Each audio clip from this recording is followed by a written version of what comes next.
নমস্কার, উদরপট্টি চ্যানেলে আপনাদের সবাইকে স্বাগত। আজকে আমি বানাবো কাঁচা আমের টক ঝাল কুচো আচার। এই গরমের দিনে প্রচুর পরিমাণে চতুর্দিকে কাঁচা আম পাওয়া যায়, তো তাই জন্য কাঁচা আমের বিভিন্ন ধরনের আচার, জ্যাম, জেলি বা মোরব্বা অনেক কিছুই বানিয়ে রাখা যেতে পারে। দেখুন তাহলে আমি কিভাবে বানাই। আম নিয়েছি, বেশ বড় বড় সাইজের দুটো কাঁচা আম নিয়েছি। এই আমগুলো প্রথমে জলে পরিষ্কার করে রগড়ে ধুয়ে কাপড় দিয়ে মুছে শুকিয়ে নিয়েছি, যাতে আচারে বিন্দুমাত্র জল না থাকে। দেখুন আমগুলোকে এরকম করে আমি ছোট ছোট কুচি কুচি করে নিয়েছি, খুব সরু সরু ছোট ছোট কুচো করে নিয়েছি। তো আমি কিন্তু আবার আপনার এই ছুরির থেকে বঁটিতেই কাটতে স্বচ্ছন্দ, সেই জন্য আমি বঁটিতেই কাটছি। এরপর আপনাদের যার যেমন সুবিধা হবে সেরকম সুবিধা মতো কেটে নেবেন। তো এইভাবে সমস্ত আমগুলোকে আমি ছোট ছোট কুচি করে নেব। দেখুন এইরকম হবে, এরকম।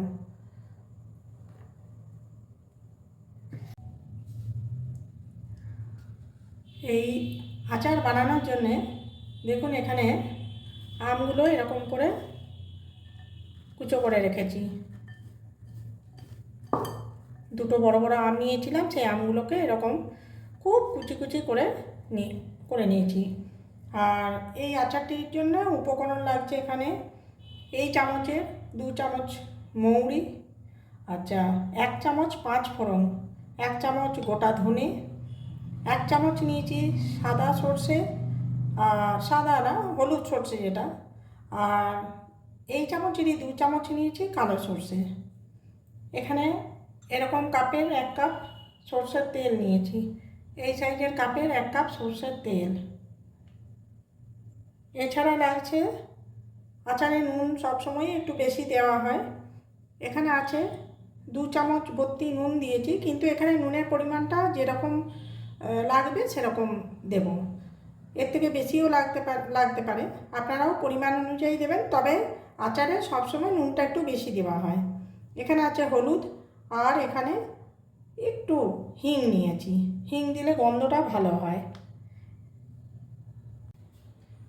এছাড়া আমি এখানে কাঁচা লঙ্কা ব্যবহার করছি না, একটু লঙ্কা দেবো, লাল লঙ্কা। সেটা আমি দেখুন চিলি ফ্লেক্স নিচ্ছি, 2 চামচ চিলি ফ্লেক্স দেব। আর যেটা দেব সব শেষে এই যে ভিনিগার, 4 চামচ ভিনিগার দেব। এই ভিনিগারটা দিলে আচারটা অনেক দিন পর্যন্ত ভালো থাকে, প্রিজারভেটিভের কাজ করে। এখানে বলে রাখি, এই যে সব রকম মশলাগুলো নিয়েছি, সেই সমস্ত মশলা আমি একটা গ্যাসে একটা কড়াই চাপিয়েছি, সেই কড়াইয়ে সমস্ত মশলাগুলো দিয়ে নাড়াচাড়া করে ড্রাই রোস্ট করে খুব হালকা ভাজা হবে, বেশি ভাজা কিন্তু নয়, খুব হালকা ভাজা হবে, সেরকমভাবে আমি এগুলোকে ড্রাই রোস্ট করে নেব। তো দেখুন তাহলে আমি এখানে গ্যাস জ্বালিয়ে দিয়েছি এবং কড়াই চাপিয়ে দিয়েছি, তাতে সব থেকে প্রথমে 5 ফোড়ন দিয়ে দিলাম। এটা একটুখানি নাড়াচাড়া করে নেব।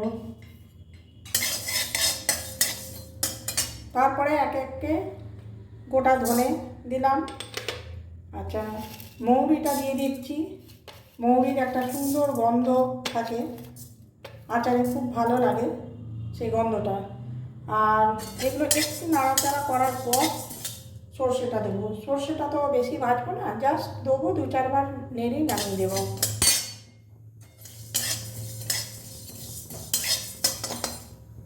এই মশলাগুলো হালকা ভাজার পর আমি সমস্ত গুঁড়ো করে নেব। তাতে কেউ শিলনোড়ায় করতে পারেন, মিক্সিতে করতে পারেন, যে যেভাবেই করুন এগুলোকে গুঁড়ো করতে হবে, কিন্তু খুব মিহি গুঁড়ো নয়, একটু দানা দানা থাকবে সেরকম গুঁড়ো করতে হবে। কালো সর্ষে দিলাম, সাদা সর্ষে দিলাম, এবার আমি গ্যাস অফ করে দিলাম। এই নাড়াচাড়া করতে করতে এবার এগুলো নামিয়ে নেব, তারপর গুঁড়ো করে দেখাচ্ছি। যতক্ষণ একটু ঠান্ডা হচ্ছে তারপরে গুঁড়ো করব, সেই ঠান্ডা হওয়া পর্যন্ত আমি যে তেলটা আচারে দেবো সেই তেলটা কড়াইয়ে ঢেলে কিন্তু ধোঁয়াটা পর্যন্ত গরম করব।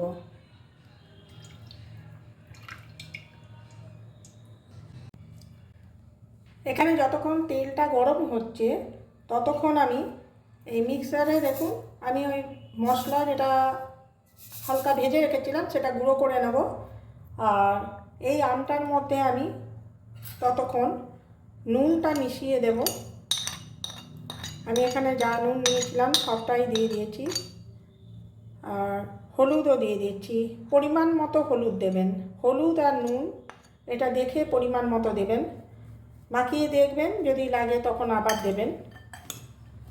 সেই জন্যই আমি বলে রাখছি, যেরকম পরিমাণ হবে আমের, যতটা আচারের পরিমাণ বানাবেন সেই অনুযায়ী নুন হলুদ বা মশলা এগুলো কম বেশি সবগুলোই হবে।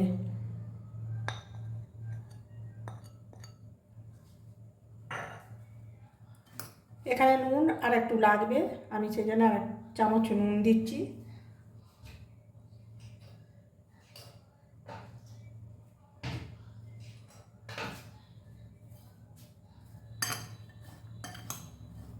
মোট আমি এই চামচের ভর্তি 3 চামচ নুন দিয়েছি।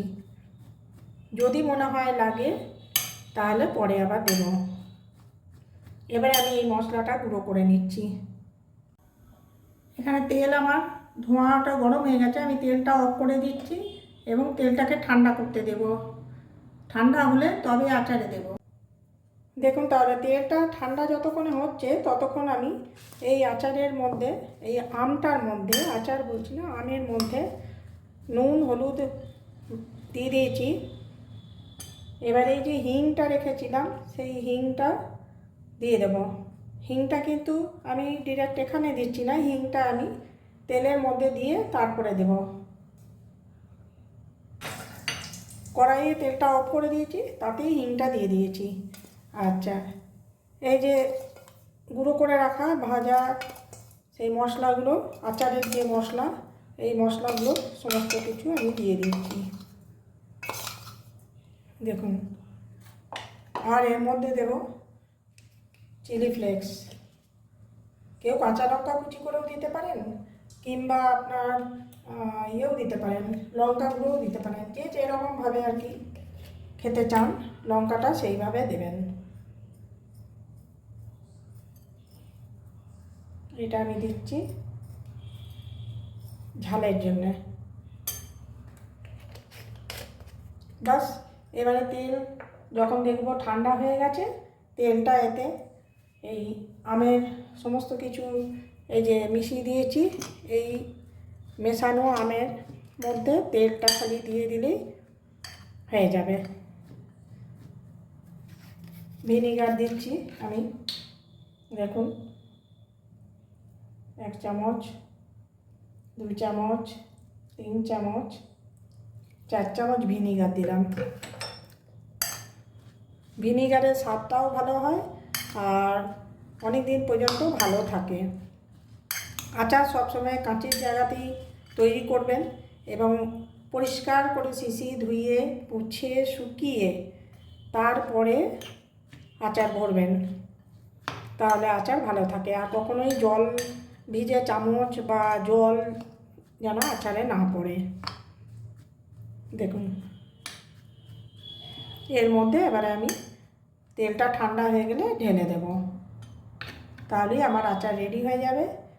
এটা আপনি রোদে মনে করলে 1-2 দিন দিতেও পারেন, না দিলেও আপনার রোদ ছাড়াও এটা হবে, তবে 3-4 দিন একটু সময় লাগবে এটা একেবারে তৈরি হতে। এবার আমি এই তেলটা ঠান্ডা হয়ে এসছে, এই আচারের মধ্যে আমের সাথে মশলা মাখিয়ে দিয়েছি আর তাতেই এই তেলটা দিয়ে দেব। এইভাবে আমি পুরো তেলটা এতে দিয়ে দেব।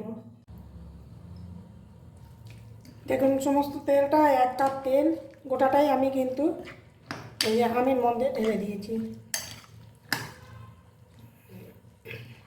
খুব সহজে এবং খুব সুস্বাদু একটা আচার এমন কিছু বেশি উপকরণ নয়, খুব কম উপকরণ দিয়ে আমের এই টক ঝাল কুচো আচারটা তৈরি হয়ে গেছে। এটাকে এবার 3-4 দিন এখন মানে মজতে দিতে হবে। 3-4 দিন একটু টাইম লাগবে, যাতে আমটা একটু নরম হয়ে যায়, মশলা তেল সমস্ত কিছু যাতে এই আমের সাথে মিশে যায়। আর সেরকম হলে 1-2 দিন একটু রোদে দিলে ভালো হয়, তারপরে কিন্তু আর রোদে দেওয়ার কোনো দরকার নেই। যদি রোদ না থাকে তাহলে রোদ না দিলেও চলবে। এরকম 2 দিন রেখে তারপরে শিশিতে ভরে বন্ধ করে রেখে দেবেন। ব্যাস, আজকে আমার এই কাঁচা আমের কুচো আচার, যেটা টক ঝাল, সেটা তৈরি হয়ে গেল। আশা করি আপনাদের সবার ভালো লাগবে, আর সকলেই একবার বানিয়ে দেখবেন, খুব সহজেই হয়ে যায় আর খেতেও খুব ভালো হয়। সকলেই ভালো থাকবেন, সুস্থ থাকবেন। যারা চ্যানেলটিকে সাবস্ক্রাইব করেছেন তাদের অসংখ্য ধন্যবাদ, আর যারা এখনও করেননি তাদের কাছে অনুরোধ থাকলো আমার চ্যানেলটিকে সাবস্ক্রাইব করবেন, সাথে লাইক, শেয়ার এবং কমেন্ট করবেন। তাহলে আজকে রাখি।